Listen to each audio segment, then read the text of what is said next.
Hi everyone, I'm Tanaaz from foreverconscious.com and this is your weekly energy forecast for the week of July 27th. So before we get into the energy dynamics of the week, I just want to recap on that July 24th Leo new moon. It was the start of a new lunar cycle. It happened at the end of last week. And as we move through this week, I want you to hold this idea of simplicity in your heart and in your mind. That new moon, and even as we journey through Leo season, is really guiding us to focus on how we can keep things simple. We have Mercury in retrograde right now as well that can be messing with our mind, messing with communication, messing with contracts, messing with our flow. We can feel like we're taking one step forward and then two steps back. We can feel unsure about the path. So just if we're feeling that, coming back to this idea of simplicity. How can I keep things simple? What is the simplest way to access joy? What is the simplest way to navigate this? And really kind of connecting with the ease that comes with the word simplicity. When we think of simplicity, there's an ease that kind of comes from that word. How can we tap into that, especially as we move through this week and into the weeks to come? This week on the 30th, we have Chiron retrograde. So Chiron is an asteroid. It's known as the wounded healer. In astrology, Chiron represents the wounds we are kind of destined to inherit, so to speak. It represents the wounds that we come into this life with, early childhood wounds, and then the wounds that happen to us throughout our life that kind of never really leave us. These are the wounds that impact us so deeply that they become a part of our being. The wound weaves itself into our energetic signature and becomes part of us. It's those deep wounds.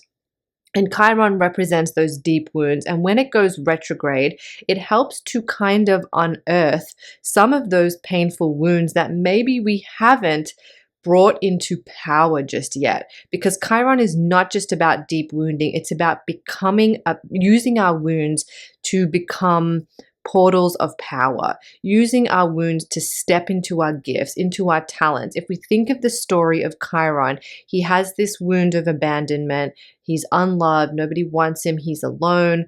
And then he channels all of that energy to become a healer and a teacher and a psychic for others. And all of us have that ability to take our wounds and allow them to shape us. Chiron is not about healing. It's not about healing so we're all a neat, pretty picture. It's about just honoring those wounds that sometimes never leave us, honoring them and knowing that they help shape our path. They unlock gifts, they unlock talents, they make us make decisions that maybe we wouldn't have made before that lead us to something else, to lead us to a higher power, a greater place, something brighter. So this is a time where Chiron, when he's in retrograde, it's sort of like he's moving through our subconscious. He's digging up some of that wounding. Some of that wounding needs to be accepted, healed, and released, and other parts of that wounding need to be nurtured, and we need to kind of accept that those wounds are going to shape us and help us to step into a higher and truer power. So that's a lot. That's a lot of deep work. And it's very subtle. A Chiron retrograde is very subtle. Chiron will remain retrograde until January, I think January 2nd of next year. So this is a subtle but yet deep and profound time in the year where we kind of are encouraged to enter this place of acceptance with our wounds, not trying to fix, not trying to sugarcoat, but kind of looking at our wounds and saying, how have they shaped me? How have the traumas in my life or the heavy, hard things in my life made me the person I am today? The person that I'm actually quite proud of. How have these wounds led me to astrology, led me to being a path of a healer, led me to my spiritual journey, led me to taking this job or moving over here where this amazing thing happened. So just kind of acknowledging that side of things can be a powerful way to work with Chiron retrograde. If you want to dive in deeper, I have an article up on foreverconscious.com. I go into all the energies behind Chiron, how we can work with the retrograde, plus I have some journal prompts and even a Chiron ritual. in that article. So if you want to work deep with it, you have support, go check out that article. You'll find it at foreverconscious.com. I'll drop it in the link in the description box below, and you can see how, if you're interested in working with Chiron on a deeper level.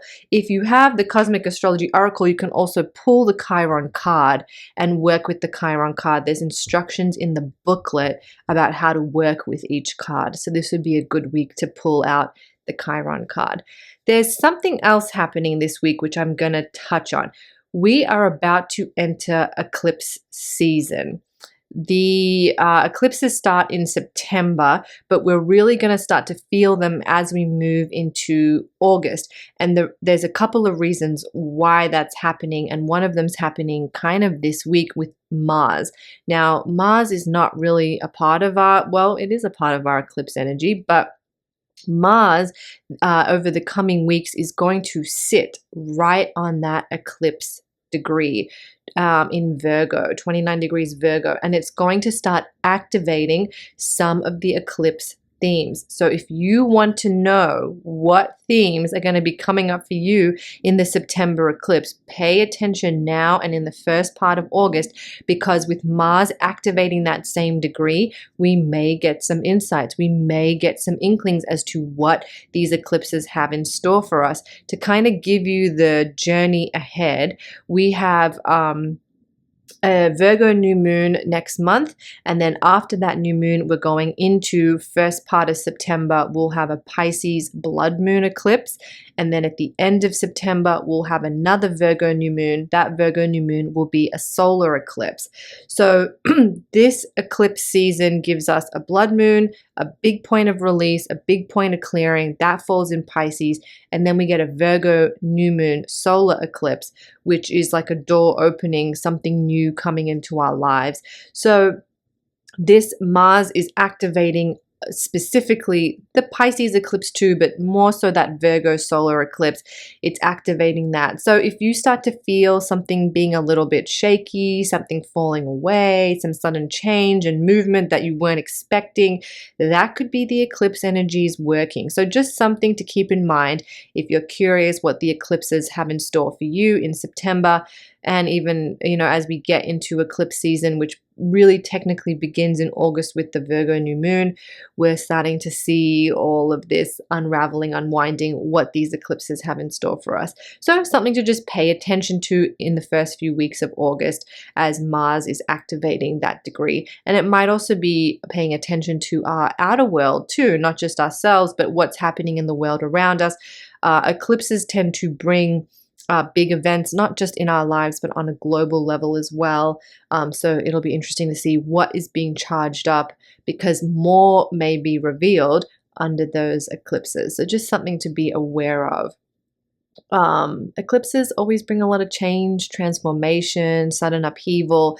They can make us feel a little bit unsettled. So just hold space for that. And if you're working with anything challenging, come back to the breath, come back to grounding. Know that eclipses generally, always actually, they say, put us where we need to be. So hold that with you. All right, let's shuffle a card for the week. I'm taking it from my deck, the Cosmic Astrology Oracle, which you can get on Etsy. By the way, I'm also working on your moon calendar for 2026. That should be out in September, hopefully. So you can stay tuned for that if you love the moon calendar and it helps guide you throughout the year. All right, I have a little jumpy card. Let's see, card for the week. Ooh, it's the card of Capricorn, determination. Let's see. Let's see what this is going to bring for our week. Capricorn, which is ruled by Saturn, is always a little bit, whenever I see that card, it always makes me think, oh, there's some hard work that needs to be done. So maybe this week there's a little bit of hard work that we need to slug through. Let's check it out. Capricorn is represented by the sea goat. You can see the lady there. It's kind of like a sea goat. Half goat, half fish. Being a creature of the land and sea gives the sea goat a unique advantage. It knows what it's like to climb the tallest mountains and ponder the view, but it also knows the magic and mystery of the depths of the ocean. Traveling to either place is a great challenge with only half the right body to do so, but through its determination and ambition, the sea goat can have the best of both worlds. You have drawn this card as it's time to think about your own ambitions. It's time to remember that within, you have the strength and determination of the sea goat. You can overcome all obstacles and enjoy the view of your own soul journey. Get clear about what you want, get focused, and then take steps in that direction. Even if they are small, your commitment and determination will see that you get there. This card is your sign to take responsibility for your situation, release what you can't control, and then take responsibility for the life you wish to lead. This kind of brings me back to this idea of simplicity, which is the highest vibration of Leo energy. And we're in Leo season. We just had that Leo new moon. So it comes back to this idea of simplicity, where Capricorn is all about take responsibility. This is your life. You are responsible for it. You cannot blame other people for what you haven't done or what you've done. You need to take ownership. Just like the sea goat takes ownership. This is my body. This is what I've been given. I'm going to make the most of it. I'm going to climb that mountain and I'm going to learn how to swim to the bottom of the ocean. It's this determination and willingness to take responsibility for our lives that creates the success that Capricorn energy, the vibration of Capricorn energy holds. So how can we marry that with this idea of simplicity? And I think it comes back to this line in the book, release what you can't control. Our lives get very, very complicated and definitely not simple when we try to control too much. I definitely think, maybe because I am a Capricorn, a certain level of control and structure and order is nice. Gives us a good flow, gives us a sense of security. Trying to control too much gets too complicated, moves us out of simplicity, and really moves us away from being able to take responsibility for the right things, because we're wasting so much energy in the wrong direction. So there are a couple of points that come with this card, and I want you to see what lands for you. Don't let struggles, insecurities, or a victim mindset hold you back. Be disciplined. Your hard work will pay off. Take responsibility for your life. Take small methodical steps. Ground your energy. Don't take life so seriously. Create work-life balance. Don't allow your career productivity to define who you are. That's card number 10 if you have the book and you want to play along at home. Hopefully something in there landed for you. I think this comes back to, how can I keep things simple? How can I take responsibility for what I want to achieve, how I want to move through? And I also feel like Capricorn is a good reminder overall that our struggles, when we work hard, when we are disciplined, they bring the rewards. Okay, I hope you found that helpful. I hope you found something in that card. If it doesn't resonate for you now, see how your week goes. Maybe by the end of the week, you'll start to understand how this Capricorn sea goat has become your guide. Okay, I am Tanaaz from foreverconscious.com. Thank you so much.